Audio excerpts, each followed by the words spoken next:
Hi guys, magandang gabi. Welcome back po dito sa Gandara SRA channel for showbiz update. Ang tatalakayin nga natin ngayon at pag-uusapan mga kakimpaw ay pumapatungkol nga po dito sa ganap ni Kim and Paolo sa Sydney, Australia. Mga date ng Kimpaw na inaantay po ng lahat sapagkat si Kimi ay mayroon na nga pong paayuda. Ayan, ito na ang pinaka-iniintay ng lahat. Pero bago tayo magsimula sa mga hindi pa nakaka-subscribe sa ating channel, pakiclick lang po tayo ng ating subscribe button at notification bell na rin sa baba para mag-i-updated po kayo at ma-notify tuwing may bago tayong chika at balita hingga sa Kimpaw. Maraming salamat! So welcome back po again sa ating channel mga kakipi at tumako na po tayo dito sa pagbabasa ng komento mula sa atin pong mga subscribers bilang pasasalamat na walang sawang pagsuporta at pagtutok sa atin pong mga balita. So ang comment na napili natin for tonight po ay nagmula kay Miss Hiccup Irisan. Sabi niya rito, Kimpaw forever. Good evening Gandara. Parang ako ang nai-stress sa binabasa mo tungkol kay Kim. Yun sa Showtime, sana wag na nating palakihin. Hayaan na pinatawag na sila ng MTRCB. May meeting sila. Dahil sa ginawa kay Johaira at yung pagbuhos ng lugaw at sa buntis issue naman, nako, hindi totoo yan. Kinukuha lang nila yan sa mga comment. Matutuluyan ko Pino. Imposibleng hindi. Kasi November showing na yan sa Prime. Sabi ko nga sa iyo Gandara, yung mga ibang fans minsan sa atin din nanggagaling ang ikasisira ni Kim. Sana wag natin dagdagan ang stress ni Kim. So ayun, napakagandang mensahe at napakagandang advice sa Miss Hiccup. Yan ang lagi nating sinasabi na minsan nasa fans na rin ang ikasisira, dahilan na ikasisira ni Chinita Princess mga Kimpaw. Kaya kung maaari, wag na nga daw dagdagan pa ang stress ni Kim.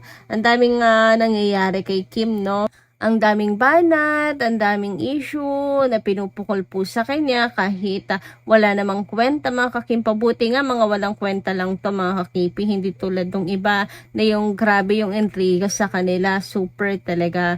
Pero si Kimi, wala, yung lang, konting kibot, may makikita silang mali, ewan ko ba, pati siguro paghawi ng buhok ni Kimi, magiging issue mga kakimpaw. Mga ganong bagay lang naman na nagiging issue ni Kimi, no? Hindi naman po mabibigat. Pero nakapagtataka na hindi naman mabibigat, pero grabe po yung bashing po sa kanya. Daig pa po ang gumawa ng napakalaking kasalanan si Kim kung kanila pong yurakan ng pagkatao, no? And buti na lang din na sa kabila ng lahat ng yan, ng panduduro kay Chinita Princess,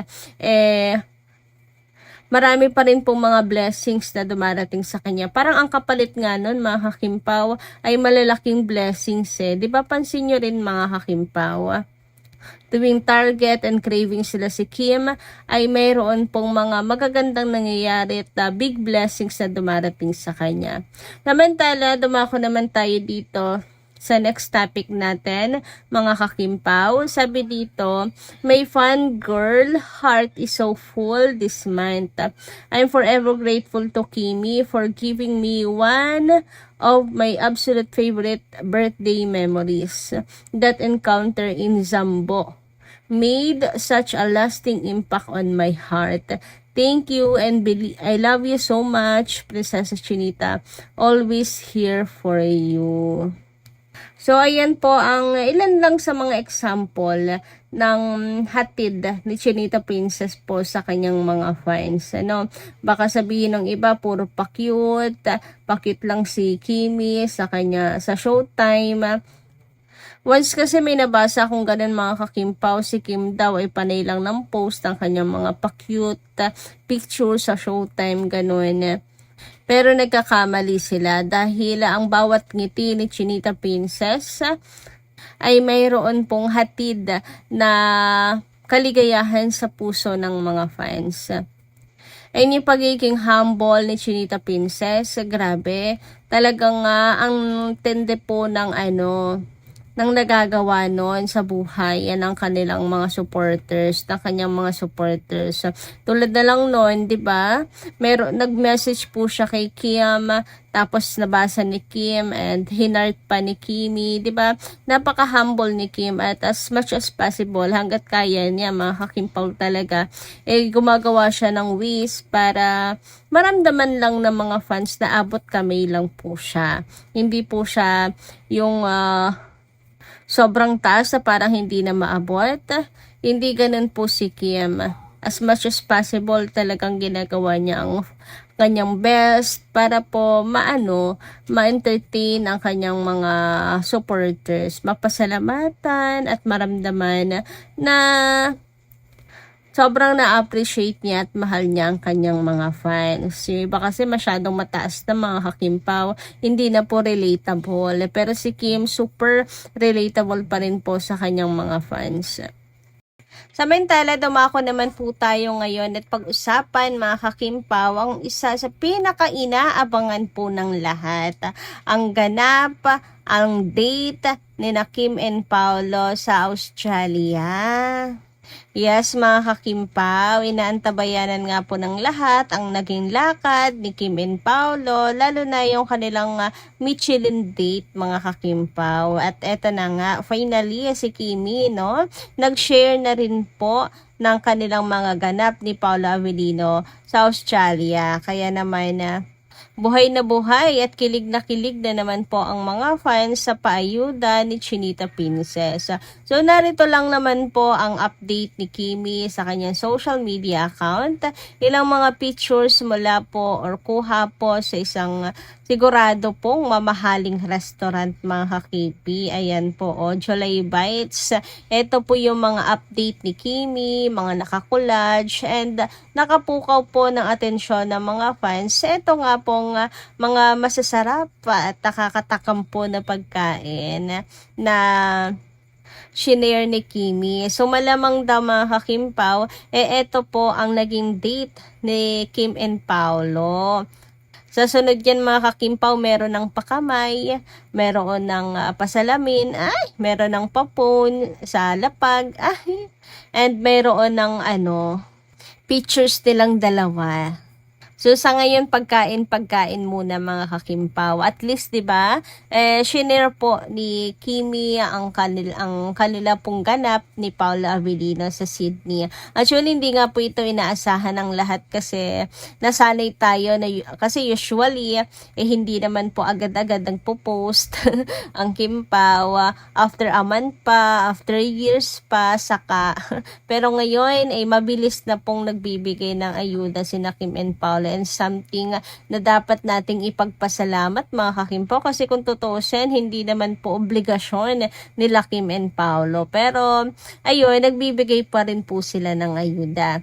Samantala, isa naman po sa pinag-uusapan din ngayon sa social media ay patungkol nga po dito sa movie na ginagawa nila Kim and Paolo for their MMFF entry, mga kakimpaw. So, pasabog daw po ang producer ng Kimpaw's movie na to, kung saan ay magugulat daw po ang Kimpawlandias pag nalaman kung sino ang isang producer ng Kimpaw movie. Sabi nga po dito sa post, magugulat kayo pag nalaman nyo sino pa yung isang producer ng Kimpaw movie. Wala pa nakakahula ng tama, pero it makes sense. So, wala pa daw nakakahula, mga kakimpaw. So, sino kaya yun? Grabe, sobrang nakaka-excite naman, mga kakimpaw. Una, yung director, mahusay daw talaga itong director na to. Kaya inaasahan na maganda talaga itong magiging movie nila Kim and Paolo. Siguradong papatok po ito sa takilya. At tatabo, mga kakimpaw, ng kita. Ngayon naman ay ang producer. Sino kaya tong producer na yan ng Kimpaw movie? Mukhang pasabog talaga, mga kakimpaw. Pero bakit kaya wala pa rin nakakahula?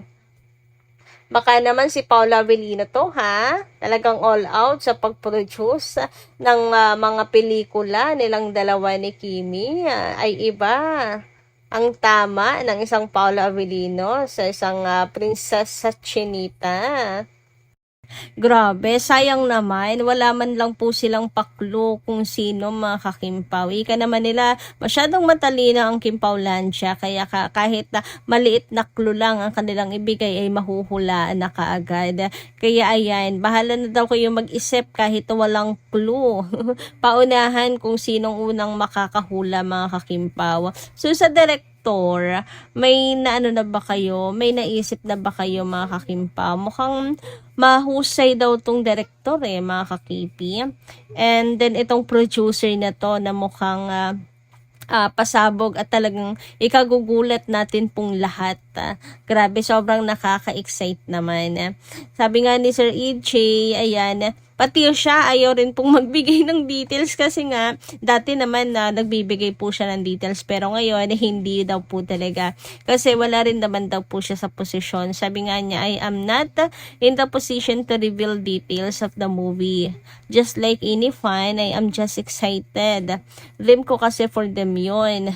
Fan din ako ng director ng movie. So, yan po ang revelasyon, mga kakimpaw. At ang sekretong malupet na binulgara ni Sir EJ. Ito na lang yung clue na masasabi niya sa atin. Ito po ay dream niya for Kim and Paolo and super fan siya ng director ng movie ng Kim Pao this year. So nakaka-excite naman mga kakimpaw. So yun lang po man nating update. Thank you so much po guys sa inyong pakikinig and kita kas po muli sa susunod natin chika. Maraming salamat at ingat po palagi.